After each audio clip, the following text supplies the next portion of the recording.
nze kwa guswali abaana mwebale mungero nyiga amapeesa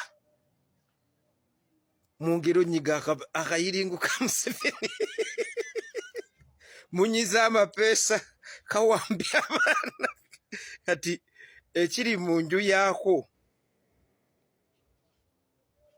tukwate Bobi Wine temumukwata bajja kwekalakasa abantu bajja kwekalakasa batujjeko Kayiringu Museveni siggwa atufuga era eyefuula nti yatufugisa omukono gw'ekyuma akukozesa bukozesa emyaka 10 Kifulandi Gulaba yatukalakata naye ataddewo feesi yo neya mutabani we lubanga omutabani we yalabanga mu magye tebamwagala n'asuulawo tawulo oyo atuula eggulu n'amugamba gaddemu n'amuwa ne pimpu ya jeno omuntu atali mu magye ate apiipinga atya jeno Meinale mbu yamuleeta alwanise President Bobi Wine atabuka akoze paaji magye byonna biganye kwata Bobi Wine awa oda bakwate Bobi Wine baganye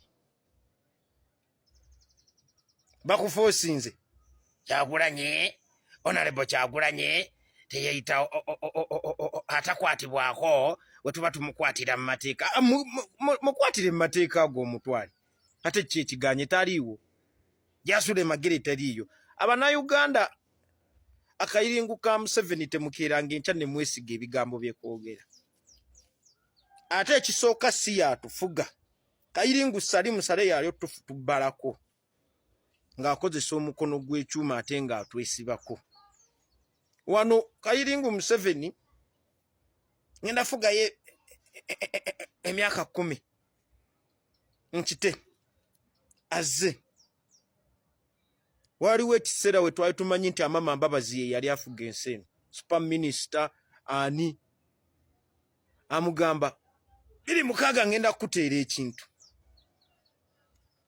awo tumaze obululu oba bwali bwa 2001 elections amugamba biri mukaaga ngenda kikuwa biri mukaaga atuuka mugamba ejjeeryo klikamala okuprofessionalizing ejje ajja ate mundeke namugamba kamala omaliriza bino Kayiringu Amama Mbabazi n'agamba ssebo nedda najja n'amwesimbako mu 2016 omanyi kye yamukola yamugamba gwe Kayiringu Amama Mbabazi nti ye oli ku death penalty nti wabba sente z'abalwanyi you were sentenced to death and we all unanimously agree that you should never be in any public office. I'm the one who pardoned you personally. Yamujjukiza n'amujjukiza n'ebyakibwetere. Actually we happen to get more about what exactly was behind Kibwetere when Amama Mbabazi stood against Kayiringu Museveni. Naffe kennyini tulina amawulire omwaka bweguti ngenda kulitayalinga omwaka bweguti ngenda kulitaya wegutuuka ate nyina ekyamuviisizza yakakatambike mulaba pressure gye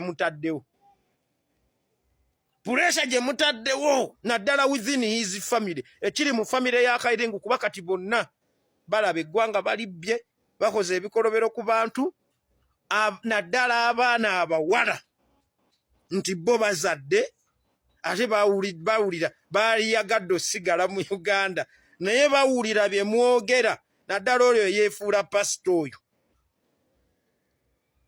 maama asasini ne taata asasini tebaagalangako kwetondera Buganda n'ekiwandiiko baabakakabu kaso kisoma oyo omwana oyo eyeyita pasita omuwala naye ayinamu amaanyi ge center of power nnyingi mukimanyi buli omukati wano centers of power nyingi lwabogo ne mukyala we oyo omwana oyo bagwe bayita Natasha yamwagalanga nnyira nze nasooka omulaba ennambule nga bajjira mu nnyonyi ng'atambula nnyo naye kakati mwe ababadde basuubira nti tuvuganya na mu hoozi nedda bassebu omuntu ali otutulugunye essaawa zino ye sali musale era kati gwe bayita Godfather gwe muba mutunuzaamu emidumu era yayagala okuddako after Kayiringu Museveni kubako kaali abikoowa dda gye bakomye okukalemezaako ensi gyekomye okukakyawa ne international community yakawaganga kuba kayina concrete evidence nti ekiri emabega wa Bobi Wine nako tekakisobola kyova olaba bwe twali tugenda nde 2021 election abasiyaga be bafandinga Bobi Wine omukyalo oyo muzungu namugamba batubuulire boogere you know the repercussions. So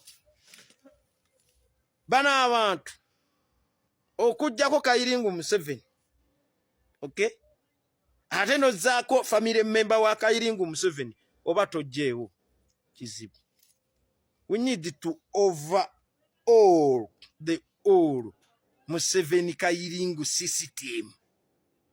No one from his family, NRA labels,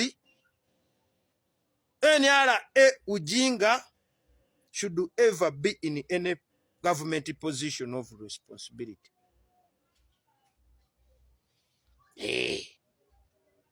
Goja kuti ambonyina byenyino malirize byokubbe gwanga. I'm going to take Ero to Karamoja. Tubulire doti service kiche kijiwesa sente ezomuwa omusolo gende ekonge ezimbe ngudo ezimbe simanye rehabilitating airfields electric simanye hydro dams ekisangani wa ngokozesa sente za muwa omusolo naye sente ezivaamu zekolayo zigenda in your individual accounts. Sente zibakola teziri reflected in the government state coffers. So abana mwongere onyiga amapesa ebyokubawamba bibatiise muche mulina mmanya kyeteeke muntu oli mulambo gutambula for the better future of your children. Do whatever at your disposal to see to it that we host the Kayiringu out of power. You too tolowooza nti Kyagulanyi agenda okukulwanirira yensobi gye mukola. At the problem we got to realize intellectual dependency. President yatugambye bwati president byayogera yes mubi promoting naye ate tobyosigamako 100%. Nawe take away kicho kyolaba ekisobola okujjako Kayiringu Museveni eyo entebe naawe osobola ogibaamu naawe osobola okutukwa. Never did you expect Kyagulanyi to come kuba we yajja basalamu musumba ba Andrew Mwenda bayimanga ka NBS ne bagamba oyo Kyagulanyi represents lumpenis. Okay, misfits. Okay, unemployed jobless youth najja within the brink of an ainaleta ba MP kati yakulira one of the major opposition contending party. Singa batu babubbi ku mudumu gw'emmundu.